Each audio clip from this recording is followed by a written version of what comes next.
Also, yes, you need to give consent these days. Yeah. I think you've always needed to give consent, mate. Hello there, everybody. I am Rob Campbell. You are back once again in the Talking Shop lounge. I don't know. I'm making shit up as we go. Hot Tag Reviews presents it. I am Rob Campbell alongside. I am Jobber number 2. He is in a 1 second match, of course. And our guest today is live from the Tokyo Dome, Regan. Hello.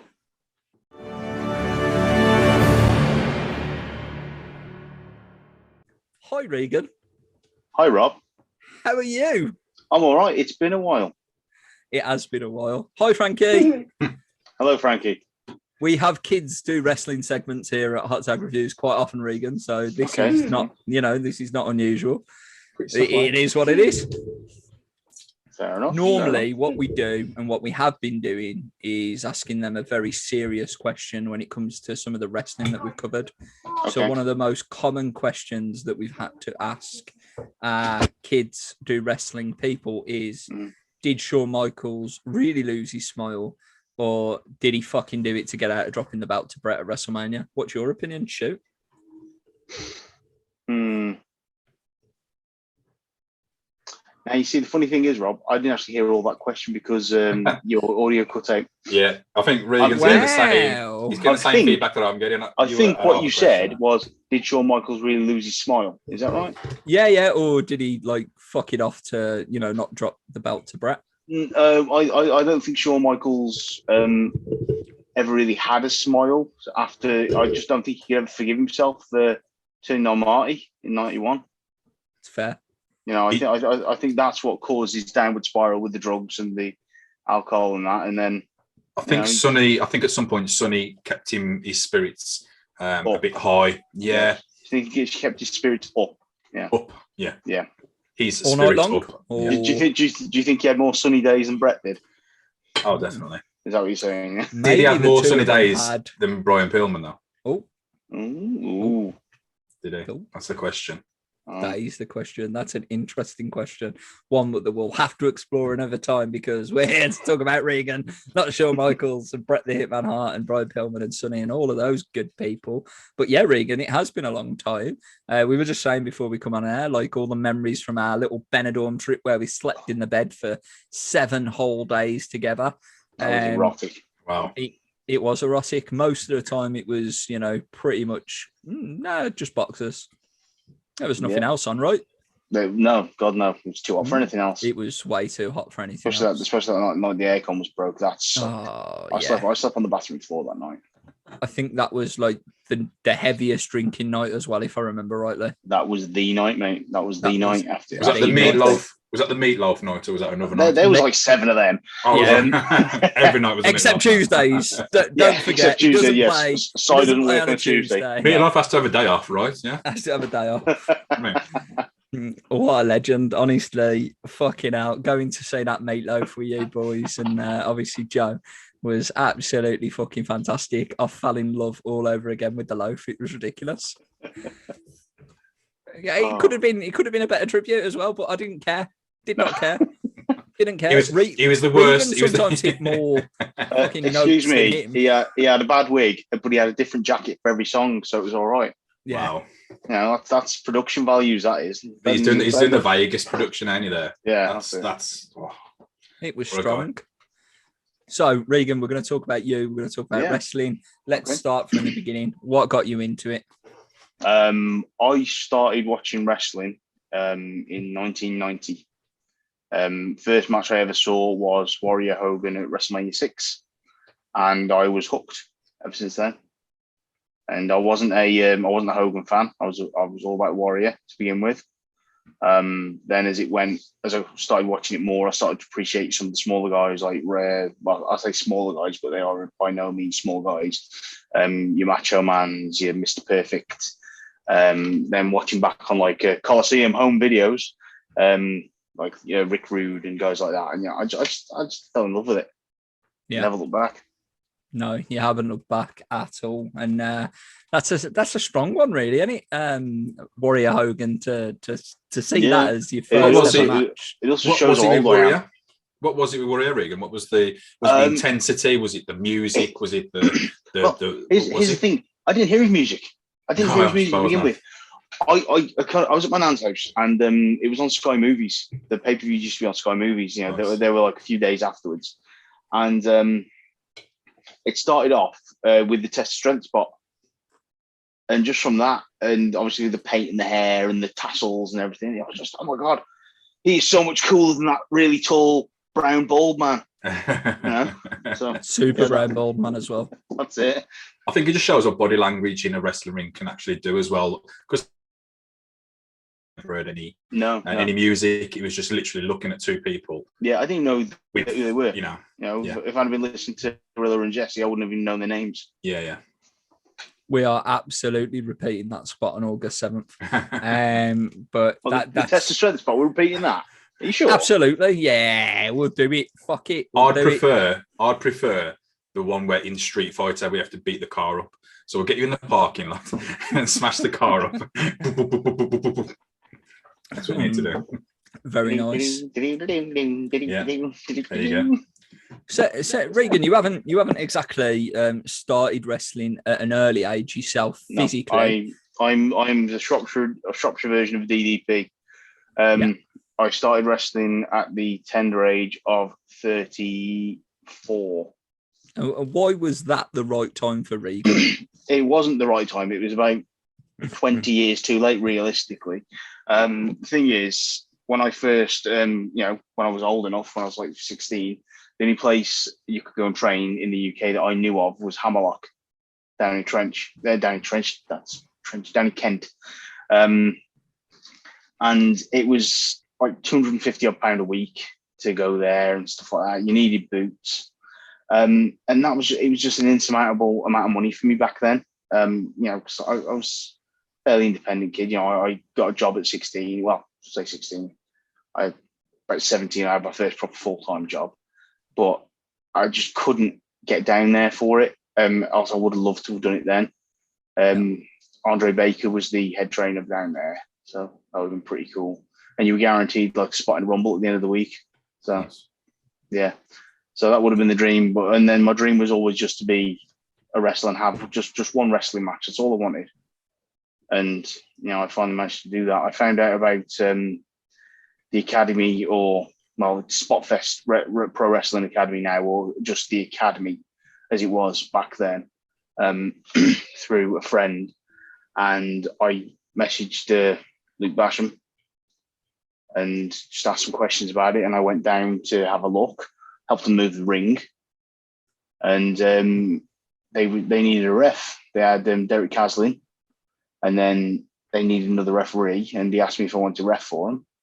So I said, yeah, no problem, I can do that. I mean, it was a little bit weird because I was actually bigger than most of the wrestlers, but still, I think I made a good account of myself and showed that I had good knowledge of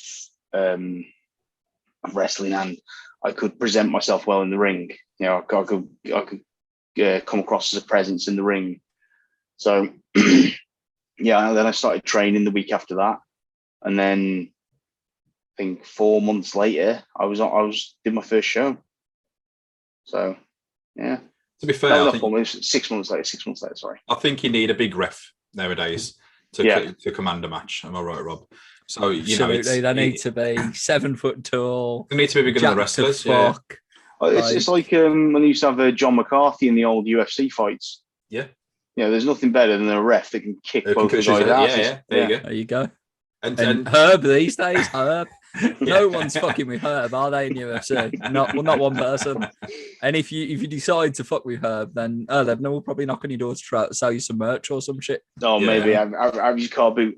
Absolutely. I think that's the thing with council there'd be a lot less. VAT. I think there'd be a lot less, a lot more clean finishes, a lot less ref bumps if they had bigger refs, though, wouldn't they? Yeah, I'd agree with that. Because I don't know, a ref the size of me ain't going to get wiped out for put in a coma by somebody accidentally swinging an elbow at them or anything, are they? No, Literally. It'd have to be like 3 aeroplane spots in a row, wouldn't it? Like bang, you get down to one knee, you get up, bang, oh, you know what I mean? You have to work it like a proper. No, I wouldn't do that. It'd have to be the triple clothesline spot. You know, yeah. You know, they hit me with 2, I don't go down, they duck mine, then like crossbody or something. Nice. I like that. So, what do you remember about your first match? What experiences can you draw from that? My first match, right. Now,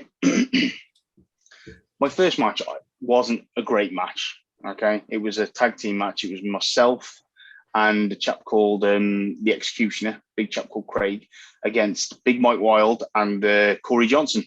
Yeah, and they billed it as the Battle of the Giants because we're all big dudes. One giant between the 4 of us, to be fair. The rest were just fat. Sorry, Corey. You know it's true. Get over it, lad. Get over it. But you know, I think again, even then, my first match there, I think I had a big enough presence to be in that ring, and I'm the sort of guy who I could pick up a guy like Mike Wild and throw him around a little bit, which that helped a lot. Yeah. And I got some fairly decent feedback from Corey, who's very experienced, as we know. And he said for my first match, I did good. Other than that, I don't remember a lot of it really. No, I wrestled Corey Johnson before. Did you? Back in the day. Me too. Yeah. It was start a club. It was a club. This is going to go back. Please to don't. Let's not. This is a Meatloaf reference because it was on a hot summer's night. Oh right. Yes. Just like today as we film this, mate. I am sweating my pants off. But, we all, like, I've got no underwear on. I'm not going to lie. I'm sat here. You're naked below the waist, Rob. Correct. That's what working from home drinking alcohol does to you these days. Obviously, what happened in this match was at the end, I went over, but obviously, you know, well done, Corey got back up. Thank you. It's a rarity, but it does happen from time to time. Mm. And he was like, it's red hot. He brought like a case of water. Second match on me was, he was like, okay, go and get the bottle and pour it all over me. This was after the 3 count. I'm like, okay, arm was green as fuck. I'm like, yeah, that sounds like a good spot. That does. So I took a bit of a swig of the water out the corner, went over, dumped the lot of the water bottle all over his head, all over the canvas. The fucking ring was soaked and everything. Hot night, you know what I mean? We just had a fucking 15-minute match. Got backstage. Second match on, we still got fucking 4 matches of the fucking night to go. The fucking third match on was, mate, I didn't get a bollock. I didn't get a bollock in. It was more, you know, it was. You can't be doing that. I got a bollocking off the third match because obviously that was slipping all over the fucking place. But obviously, you know, that was something I'll always remember. Corey should have took fucking responsibility for that. Yeah. And I'll be honest. That sounds like a them problem. You know? Yeah, exactly. And this was like 3 years ago. They were slipping, not you. This was 3 years ago, but it's always that's one of the things I'll always remember. You going back to like that match. That was something I'll always remember. For that particular moment, I was like, this is a fucking cool spot. I got backstage and I was like, oh, okay, maybe this thing down too well, you know. But yeah. I legit remember Corey Johnson trying to legit tap me out for the FCW title. Nice. Like, literally, it was an FCW championship match and he put me in a legit hold and he wrenched it and wrenched it and wrenched it. There was no work in it. I was in a real submission. You were getting a reversal out of that, like. I don't need to sell this shit at all. This is real. Was he taking liberties with you, or? To be fair, I think he was trying during that match. We'd known each other previously, so on and so forth. I'd been around. I've probably been around the same sort of time as him. Maybe he's been around a little bit longer, but. It is what it is. He put me in this submission. Obviously, I didn't tap out. You know, the gimmick is that I'm retaining the title. There's no way that I'm tapping out when I've just won this belt to Corey Johnson. No offense. But, you know, you went Joseph Connors. I beat him too. Deal with that shit. Thing is, right, fuck him. That's how I Boom, boom. You know what? You're going down, motherfucker. You're going down. Anyway, let's get back to Regan. Let's get back to the subject at hand. Hotline Bling, he used to call me on the cell phone. However, Regan, so that was your first match. Yeah. Like, that was what? How many years ago did you say? Sorry, so like 4 or 5 years ago. That was 2017. That was, yeah. Yeah. Okay. Yeah. So we're coming on a little bit longer now. Yeah. And like, where are you now then with wrestling? What has changed in that time? How you've grown and developed? Obviously, the number of matches I've had. Obviously, I've wrestled for. Oh, good God, who have I wrestled for in the UK? APW, FCW, SWA, UKWA, and Wolfring so far in the UK. Don't think I've wrestled anyone else now. And then I wrestled. I went over and did a match in Italy in 2019. Yeah, which was really, really cool. Did you feel like a superstar? Because we had Basham on, and he was like, "This is when you feel like you're going through customs and you've got your gear in your suitcase, and you feel like a traveling wrestler, and you feel Do you know why? Do you know why he felt that way? Because he doesn't drive. Okay, I drove down all the way down to Luton. Yeah. Okay? So he had a chauffeur. He felt like he was being chauffeured. Yeah, I drove down to Luton, and then I flew over, and then we were picked up from the airport. Then we were at the venue. We were twatting about for about 4 hours. We did the show, and then we drove back to the airport. Me, CJ Connors, and Joe Black grabbed about 45 minutes, cuddled up on the floor, asleep near an open door. And this is in November. And then got on the plane, and then we touched down, and I'm back in the car and driving back to bloody Shropshire. So, it was not glamorous at all. I mean, it was a hell of an experience that I wouldn't change for anything, but it wasn't glamorous. Yeah, you got roped into the short straw there, didn't you? Pretty much, yeah. Yeah, fucking bastards. But obviously, like you say, you've come a long way. You've wrestled in various different companies, even travelled abroad to Italy and so on. But what about now from a training point of view with Spotfest? Tell us a little bit about that. With Spotfest, we've which is I won't try and say it's mine or anything. Spotfest is Luke Basham's company, his training academy, which produced myself and guys like Eddie.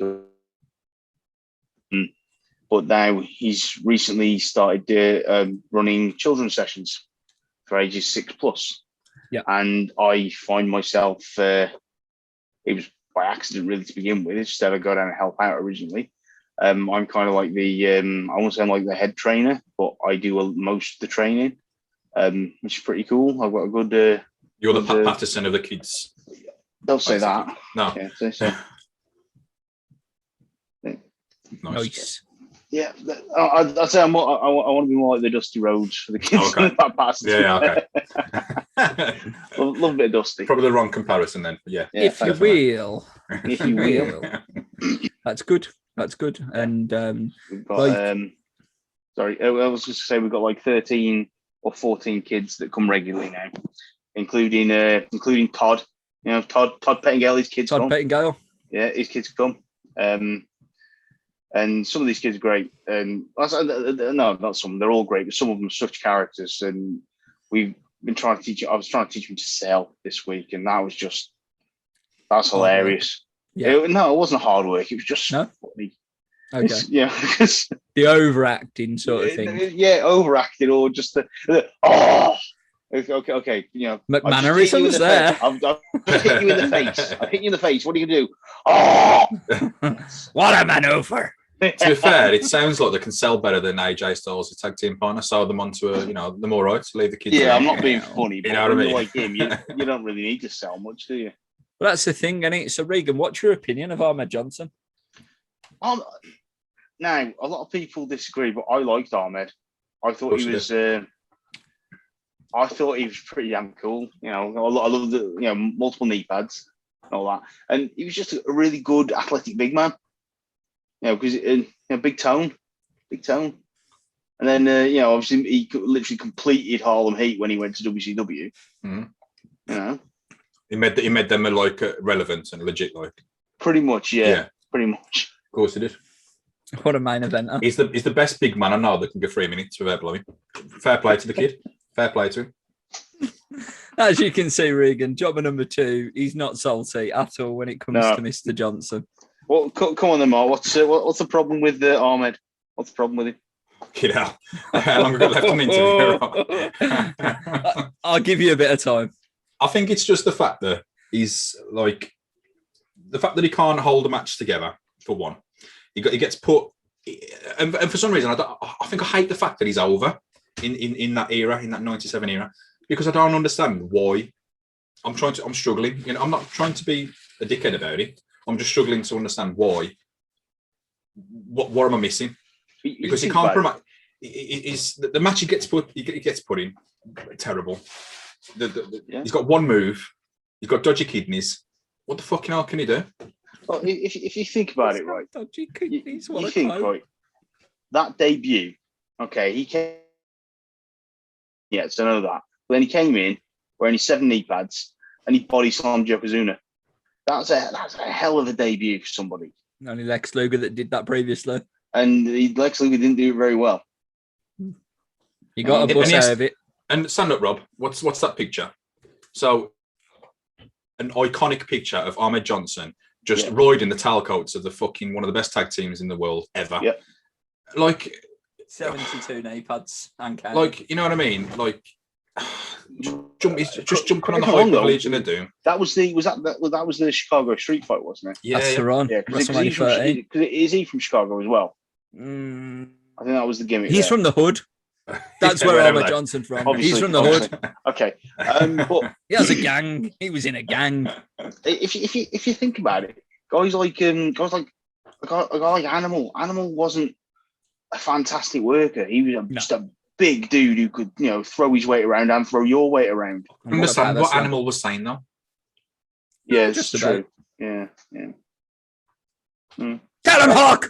The thing it was a good look as well. The three of them together was a good look. Animal stuck to 3 words. Like a latte. Yeah, tell him, Hawk. It stuck to 3 words. What a rush. Why? That was Hawk who did that. He spat when he talked as well, didn't he? I mean, that would have turned me off from him, to be fair. I think the thing is as well, back to like the PlayStation 1 game. Is it the Attitude or Warzone? Yeah, there you go. Yeah. I loved that as a kid. I had that on the PS1. It was one of my favourite games ever. You had about like 6 characters to pick from. It was the best thing in the world. So I can remember Ahmed Johnson in these like these promos where he's like put in front of these like warehouses and all that type of thing. And people like, you know, the new generation or like YouTube it nowadays, but I had that live. I had that when it first came out and all that type of thing. There's probably like most of us did. So I know it from originality, and it just pisses me off. He couldn't even get that right, could he, Mark? What? No, exactly. I heard he had genuine heat with Dustin Rhodes over the mouth-to-mouth angle. Yeah, apparently so. That's not cool. That's not cool. Yeah. Razor Ramon did the job. Do you know what I mean? So why can't you? He raises a professional, though, isn't he? There you have it. Well, he was, and then he's done, you know. And he was supposed to win the WWF title. There was a few vodkas. Oh, yeah. What'd you say, Mark? Ahmed Johnson was supposed to win the WWF title off Undertaker. In 1997. I did not know that. But he got injured. Yeah, apparently. That's what he's saying anyway. That's what he's saying. Yeah, can you imagine the main event of SummerSlam 1997 being Bret the Hitman Hart versus Ahmed Johnson? Well, I think if Shawn Michaels as the guest referee. If that had happened, I reckon I don't think Goldberg would have had to worry about putting Hitman on the shelf. There you go. I think Ahmed Johnson would have done it a lot sooner. There wouldn't have been no Montreal Screwjob. What a time to be alive! Wow, man, can you imagine that? Oh, no Montreal Screwjob, no Monday Night Wars. Oh no, thank you. No attitude era. No, NWO Silver and Black. We at the World Wrestling Federation do not wish to insult your intelligence anymore. And on that note, we're going to segue into 7 questions from Mart. Let's have it. Okay. So I believe that you're a mastermind of the Lord of the Rings. I would say I'm a mastermind, but I'm a big enough to. This is what you've said. You've declared to us that you are an absolute mastermind of Lord of the Rings. That's so if you fail, it's on you. Right. So we've got 7 questions because 5 questions it's going to be over too quick. 10 questions. Who wants to sit here and listen to 10 questions? Not me. I don't want to ask 10 questions. You don't want to answer 10 questions. So let's just ask 7 questions. So meet in the middle. Okay. So point before question 1. you know, Mark, I'm an avid fan of the Kill Count, Dead Meat, the YouTube channel. Yeah. There was a film, the latest one that they've covered was Cooties, that actually stars Frodo, right? What's his name? Elijah Wood. Yeah. Yeah. And they made a Hobbit reference directly to Frodo's face. The funny part about it for me, being a big Office fan, is that Rainn Wilson, who plays Dwight in The Office, delivered the line. And on that note, that's your first question. What a geek. Fuck you now. Anyway, right. So we've got question number 1. What a geek. Who said... I don't even know. I've never even... Let's stop. I've never even watched Lord of the Rings. I'm probably going to insult you now. I don't rate Lord of the Rings at all. I've never watched it. I've never even tried to watch it. Mark, from, man to man, sort your fucking life out. I think I do. I've been told this on numerous occasions, and I think I do need to address my problem. I am seeking help. I'm just trying hard to find a Google search for it. I downloaded all 3 Audible books yesterday, because I've never listened or read the books. The books are a slog. They really are. It's definitely Stephen Fry. He reads every fucking book he does. No, it's not. I can't remember who it Rob is. Something, I think. Some posh sounding bloke. That'll do. Sounds like Gandalf. That'll do. Okay, so I was going to do an accent. I was going to do these characters. Right, I don't know what it sounds like, so I'm just going to not insult anybody's feelings, and I'll just read it in my own voice. Okay. So, who said, 9 companions, so be it. You shall be the... Okay, that's right. Well done. What the fuck? Didn't even finish a sentence. And that's what he's like when his missus is having an orgasm as well. He just jumps in and goes, "No more for you. No more for you." Right, brilliant. First up, stop spying on me. I can't help it, sorry. You're my material. Right, like, I don't sign up to OnlyFans. I sign up to Regan's fans. And these questions get harder, so... That's what she said. Put your dick up. Just, yeah, right. So, we've got second question. True or false? 2 wizards were sent to help people of Middle Earth. False. Okay, bonus point. It is false. Name the people that was sent. Saruman the White, Gandalf the Grey, Radagast the Brown, and there was an unnamed blue wizard, and I believe there was 2 or 3 more that weren't even referenced. I'm going to give you that, because all I've got is Saruman, Gandalf, and Ranga. I haven't got colours for them, so fair play. The other ones was for your reference: Palando and Alatar. Oh, interesting. Yeah, but you are right. Nice pronunciation, Mark. I like that. That's good. So, question number 3: in the Fellowship of the Ring, what gift does Lady Galadriel give Gimli before the Fellowship leaves Lothlorien? Lothlorien, yeah. Well, she offered him a gift, and he said, "There's nothing I would have except to look on the Lady of Lorien again." But then he asked for a hair from her golden head, and she gave him 3. Don't have 1, have 3. That's fucking that's well done. Yeah, that's 3 strands of her hair. Thank you. I love the fact that you've just like give me more explanation than I asked for. I love I'm all right with it. I love it, mate. Yeah. I am. I'm cool with it. It's not just a straight answer. He's actually given. He's actually shown he's working out. Yeah. He's not just fucking giving me the answer. You know what I mean? I love it. Absolutely fucking love it. More of it, please. So, question number 4. Okay. What was Gollum's hobbit name? Smeagol. Fucking correct as well. Mate, he's got fucking 100% so far. 100%. I love it. He's got bonus points, mate. He's top of the leaderboard at this point. He's got fucking 140. He's got 130% here. Like, I don't know who the mastermind of season 1 was, but Regan's definitely the mastermind of season 2 so far. This is going to be like fucking Ninja Warrior, like all the winners like come to fucking.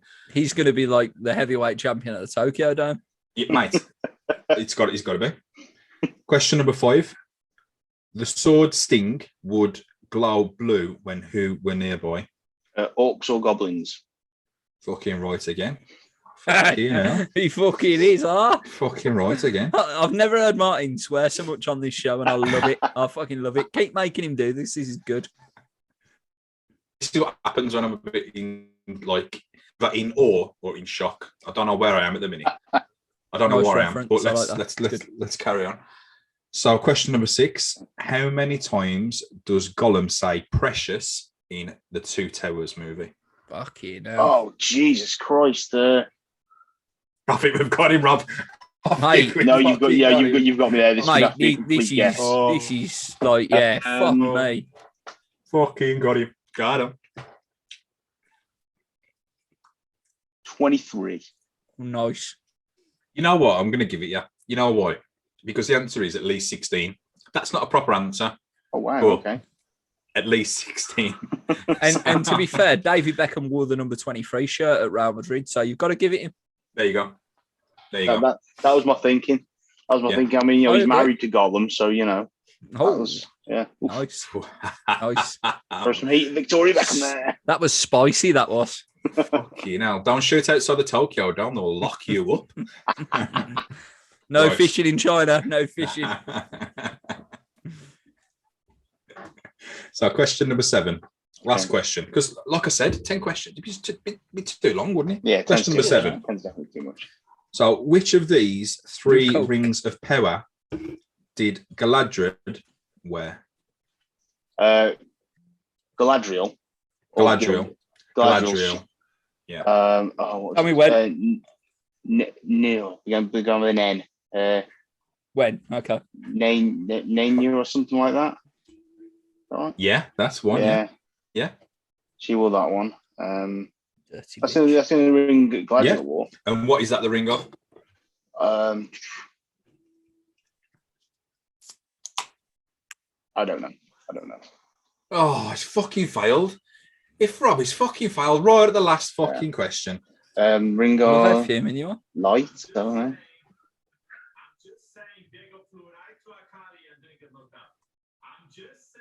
What are you watching? That's Danny in the other room. My brother. It's like, Time to shut up. I think the kid's deaf, for fuck's sake. So it is Nenya Ring of Water. But you know what? I'm so proud of you. I'm so happy that's that. Let's forget about that. Let's fucking forget about that. You've definitely top of the fucking. But if I had a board, you'd be top of it. Yeah, and Daniel got fingered in his arse, so he can't turn up today. Cornfield normally has the board. You see, he normally keeps the Right. board. Okay. But we'll make a note of it somewhere. Did you say you got fingered up his arse? Is that what you just said? It's still there. Did I? Oh.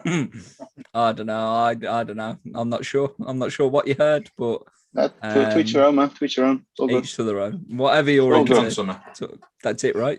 Whatever you're into. All good. Regan, you absolutely smashed his 7 questions. That is that is really fucking strong. That is, Thank people you very are gonna struggle to beat that score. That is for sure. No, I doubt it. No.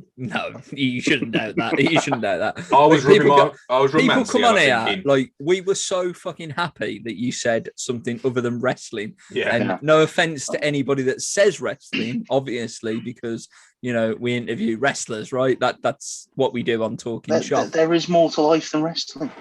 Oh fuck! Well, there you have it. There's the spoiler There is. alert of this evening, ladies and gentlemen. Regan has dropped it like it's hot. I hope you can handle it. Breaking that 4-4. Fuck you know. Breaking it. There was a wall. It's now gone Yeah. at the hands of Regan. Also, he's Doesn't in the he, though? Tokyo Dome. I'm outside the Tokyo Dome. Get it right. Sorry, I apologise, Sean Mooney. I apologise. I'm going to talk about Tokyo Dome. Yeah, brother. Let's talk about your experience of the Tokyo Dome, because I'm guessing the background picture that you have is a picture that you It is a Have taken. photo. It is a photo that I took. Yeah. Yeah. I went to Tokyo in January 2020, just before the world shit itself. He gave me coronavirus, and I think that's an actual fact, but it's fine. And what a part of the world to be around about the time that it fucking went to shit. You couldn't ask. That's what I'm saying. He come to Baggeridge, and he was fucking ill, right? I was not ill. Yeah, I don't get ill. He was Fuck off, I struggling. don't get ill. Yeah, he was struggling.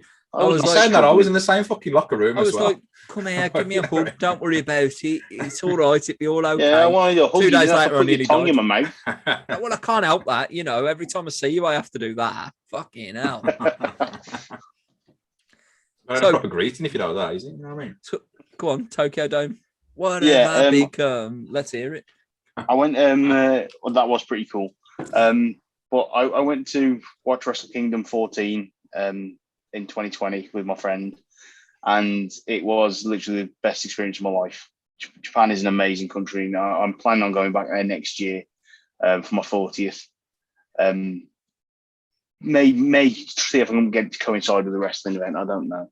But yeah, it's just cool. And the Tokyo Dome, the atmosphere was insane, and the Japanese crowds are.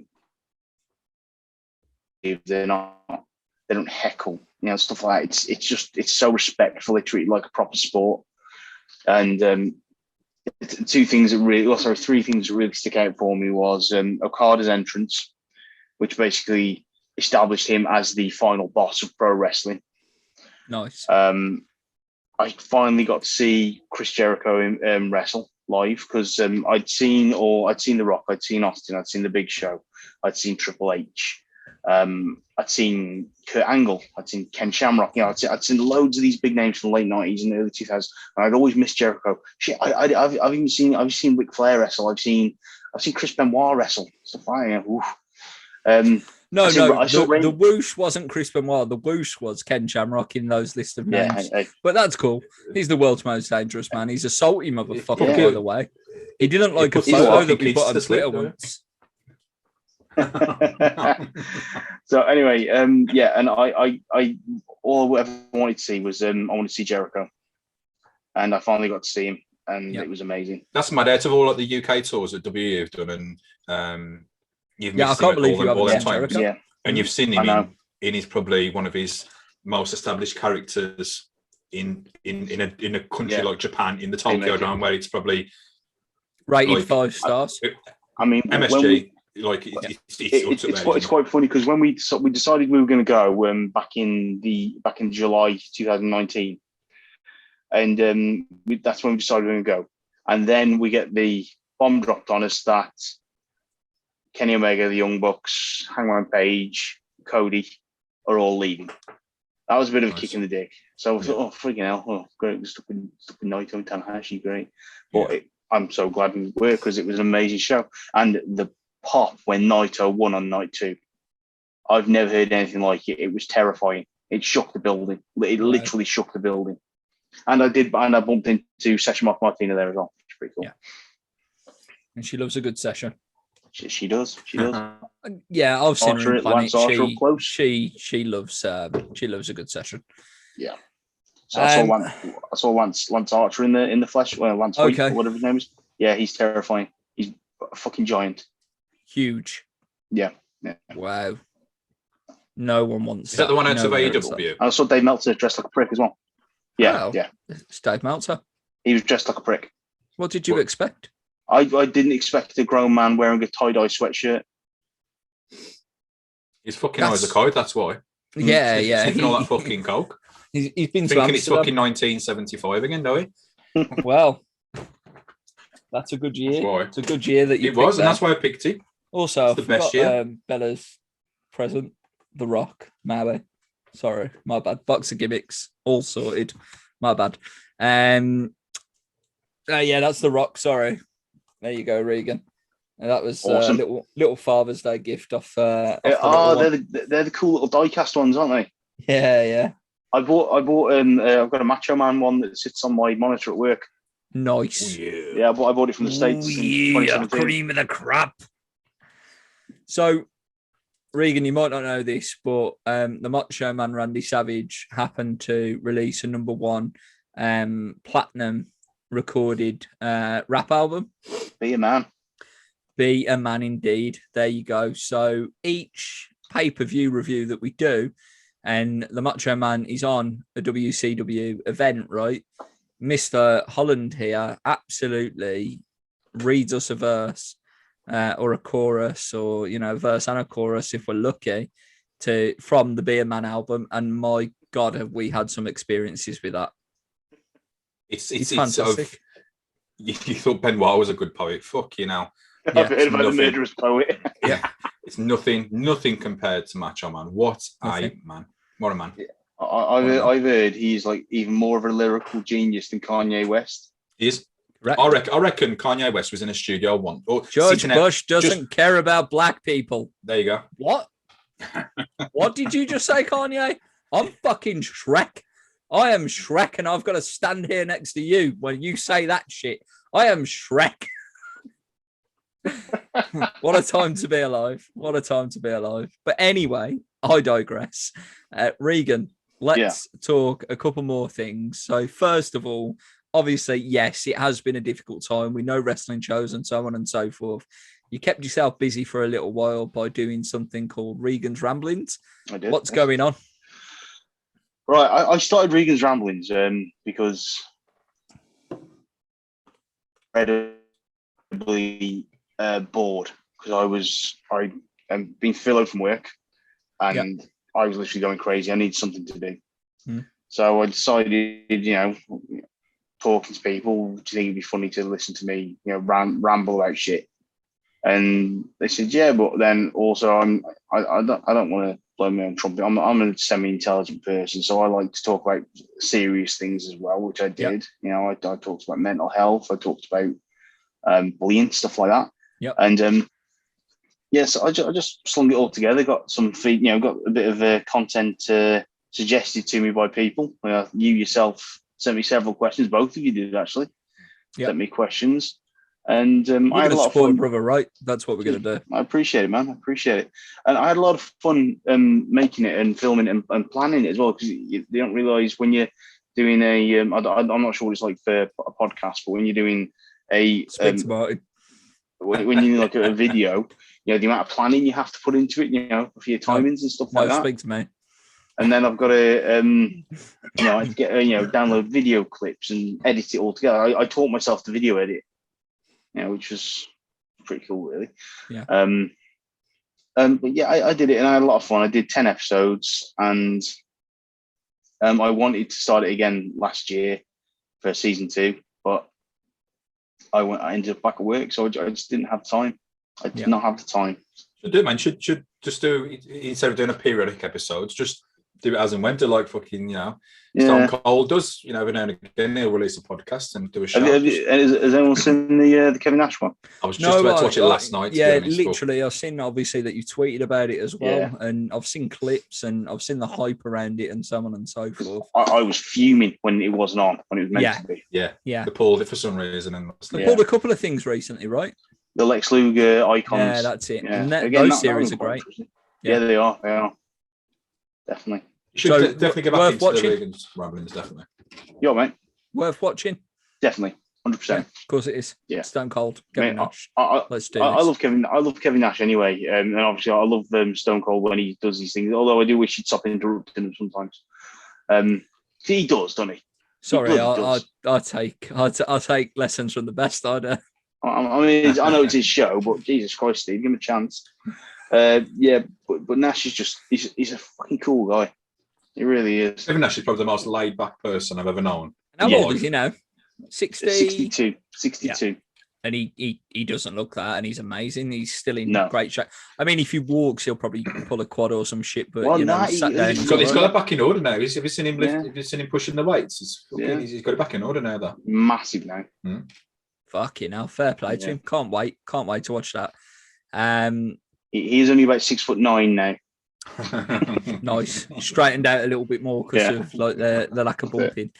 That's it. Nice. I like that. I find that fascinating. But when you hear about Hulk Hogan now, he's only like 6'2", 6'3", because of all the spinal surgeries he's had. And he was like a legit 6'6", 6'7".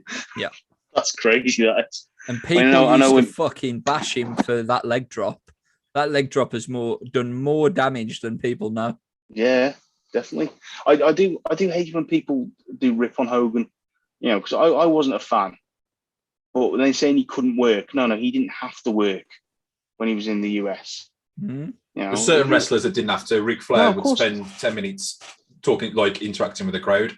Yeah. That was his. That was, and he'd get over for it. And he'd get I'm not being funny. you know. If you take the flare spots, the crowd bits, Yeah. the flop, the chops, the bump, and taking a big backdrop and begging off. That's it.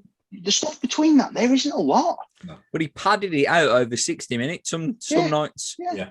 And that's ridiculous. And Hogan, obviously, he could take a heat. Oh God, he could take heat, and he could really sell as well until he didn't have to sell anymore. Yeah. You wait till 7th of August. Oh, you wait. Whatever. I'm gonna sell the fucking shit out of your moves like Hogan, mate. I'll tell you what, mate. I might make it so you don't have to sell. How's that? Oh, nice. I like it. I like it a lot. And just recently, Regan, and we're gonna sort of wrap it up after this, but obviously we can see your tattoos, blah blah blah. You've gone and got a massive project finished on your back. Now, obviously, you don't have to show us and so on and so forth. If you can, that's great. Yeah. So we can get the story. I'm gonna get naked. Oh yes, that get is them titties out. Bow, wow, bow. You see it? Look at that beauty. Yeah, just lift up a little bit of the sleeve. There we go. There you go. Look at that. That is fucking. This needs some explaining. This does. Absolutely, and obviously I've seen some of the hashtags involved when you posted and so on and so forth. But I'll let you take over and explain it all. This is called the Vesviga. I think that's how it's pronounced, and it is actually the Norse or Viking, as a lot of people refer to it as. It's their compass, and it's a wayfinder. I got this so I don't lose my way. Obviously, if you don't want to open up and explain why, that's fine. But what would you say is the reason for that being your way? My way. Okay, I lost my way in 2020. I really end of 2019 and most of 2020. I lost my way. I really, really suffered with my own mental health, and it caused a relationship to split up and all sorts, and I just was not in a very good place. And it's almost like the world was completely against me because that happened. They threw COVID at me, and I just wasn't in a good place. And I started believe it, as bad as it sounds, I've always loved Norse paganism and stuff like that. But then I started playing Assassin's Creed Valhalla last year, end of last year. Okay. And it just really, some of the stuff really spoke to me. So I started researching it more and more. And it just speaks to me. I'm not a religious person as such, but I prefer the idea of a bunch of gods to a god. Do you know what I mean? And that it just appeals to me. The whole it's all about nature and it's all about karma and just I think that's what it all comes down to as well. Not about life.